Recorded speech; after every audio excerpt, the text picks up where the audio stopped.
Excited na si Austin Reeves sa makasama ang kanilang bagong head coach na si JJ Redick, tinawag na basketball genius. Pero bago yan, Klay Thompson wala pang natatanggap na offer mula sa GSW.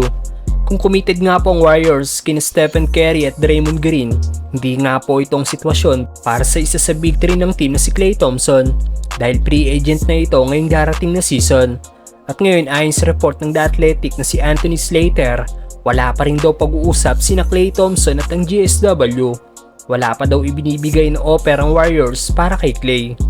Kaya may posibilidad daw talaga na iwan nito ang Warriors. Inoperan nga po ang 5 times All-Star bago magsimula ang season ng 2 years $48 million pero nireject ito ni Klay Thompson. Ayon din sa report, plano daw ng GSW na magbawas ng gasto sa darating na season matapos gumastos ang team ng $209.3 million last season bilang pasahod sa mga player na unsustainable daw para sa team lalo't nagtapos lang sila bilang pang-10 sa West standings. Kumita nga po last season ng $43.2 million si Klay Thompson. After nga po ng 2-season injury ni Klay, hindi na nga po ito tulad ng dati. Patunay na lang ang pagbaba ng numero nito last season at nag-average na lang ng 17.9 points, 3.3 rebounds at 2.3 assists per game. Anong masasabi nyo dito mga brother? Samantalang excited na si Austin Reeves sa mga kasamang kanilang bagong head coach na si JJ Redick, tinawag na basketball genius.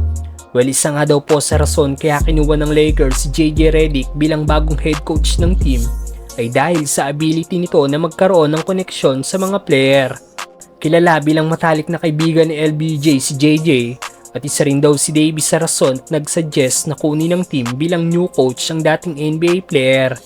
At ngayon isang player pa ng Lakers ang gusto ang kanilang bagong coach at ito'y walang iba kundi si Austin Reeves.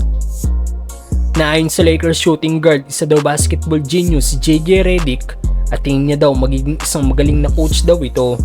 Ibinunyag din ni AR na tinik siya ni JJ at gusto siyang makausap nito kaya hindi na daw makapaghintay si Reeves sa makakasama sa team ang kanilang bagong coach at magkaroon ng magandang season. Gotten to know JJ a little bit. He's a basketball genius. Isa talaga sa nagpapalakas ng isang team ang koneksyon ng mga player sa kanilang head coach na hindi natin nakita sa dating head coach ng team na si Darvin Ham.